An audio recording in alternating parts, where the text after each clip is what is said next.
Have you ever wondered if something as innocent as a Christmas star could hide dark secrets?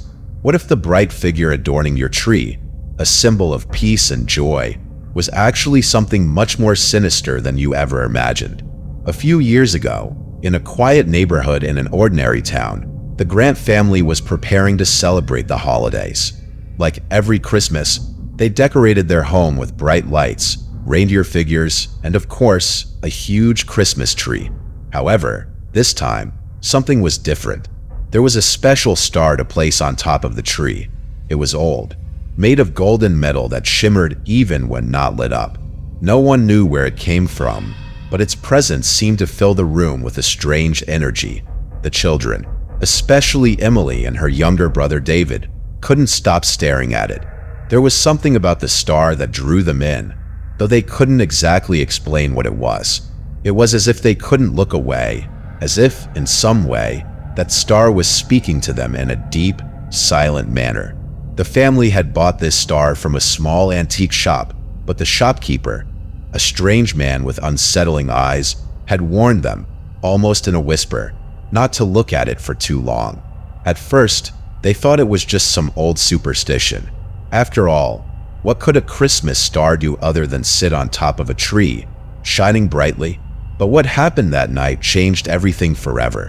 While the family enjoyed a quiet dinner, Emily, the eldest of the children, got up to search for something in the kitchen. At that moment, David, who had always been a curious child, decided to approach the star. His gaze fixed on it as though he were hypnotized.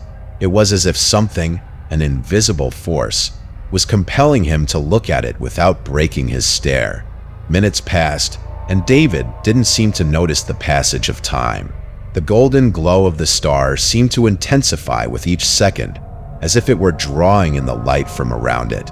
Emily, returning from the kitchen, noticed her brother wasn't moving, standing stiff, almost like a statue, with his eyes locked on the star. Her first instinct was to call out to him, but something in her gut told her she shouldn't. She approached cautiously, and it was then that she saw something that froze her in place. The star appeared to vibrate slightly, and a faint ripple seemed to emanate from the air around it.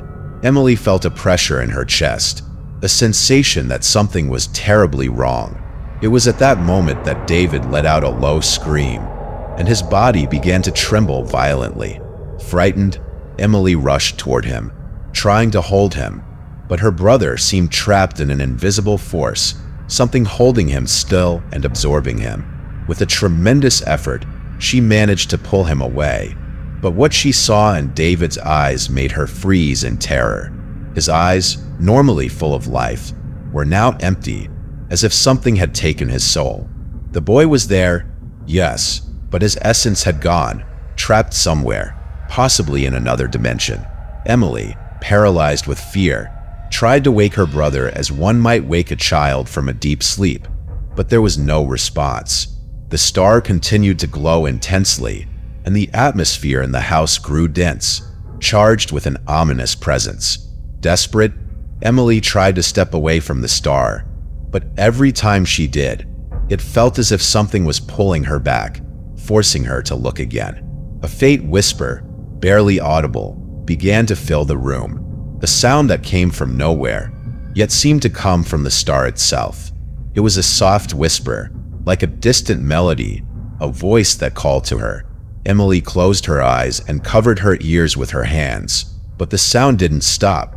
The pressure in her chest grew, and the fear overtook her as she realized the star wasn't just absorbing her brother. It was calling to her as well, pulling her to be part of something much darker. She ran through the house, but it seemed that no matter where she went, she always ended up at the same place, the Christmas tree. The star was still there, dazzling, drawing her in with something that seemed to come from within it. The darkness grew stronger with each passing moment, and the house grew colder. She knew that if she didn't find a way to destroy it, she would become another victim. Emily spent hours searching through the family's belongings, the items they had bought from the antique store. However, the only clue she found was a worn letter hidden between the pages of an old book. The letter spoke of a strange artifact, a star that had been designed not only to decorate, but to act as a portal to another dimension, a dimension where lost souls would remain trapped forever. As Emily read those words, she understood what had happened. The star wasn't just a decoration. It was a portal, and anyone who stared at it for too long would be sucked into its light, trapped forever in that other dimension. Time seemed to stop as Emily reflected on her options. She didn't have much time before the star would pull her in as well. But in the letter, there was one crucial detail. The only way to close the portal was to destroy the star, but it had to be done before the soul of whoever stared at it disappeared completely. Caught in a race against time, Emily decided she had to act immediately. The star, it seemed, had been waiting for the right moment to unleash its full power. The Grant family had been its final victims, and now it was about to claim its final price. Emily, armed with the letter and a hammer she had found in the shed, approached the star. As she did, the whispering grew louder, almost unbearable, but there was no turning back now. With a quick, decisive strike, the star shattered into pieces, releasing a blinding light that made everything around her seem to fade away. When the light faded, Emily found herself alone in the room. The star was gone, and the house seemed calmer.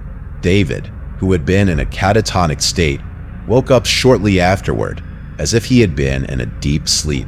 But something had changed in him. There was a shadow in his eyes, as though something from that parallel dimension was still chasing him. Emily knew the star was no longer there, but she also understood that what it had unleashed that night couldn't be fully stopped. The darkness that the star had brought with it still lingered in the house. If you ever come across a star that calls to you, that hypnotizes you, that pulls you in with its glow, remember what happened to the Grant family. Don't let your eyes fixate on it, because that star doesn't just decorate trees, it also devours souls. If you enjoyed this story and want to hear more like it, don't forget to hit like, leave a comment, and subscribe so you don't miss any future videos.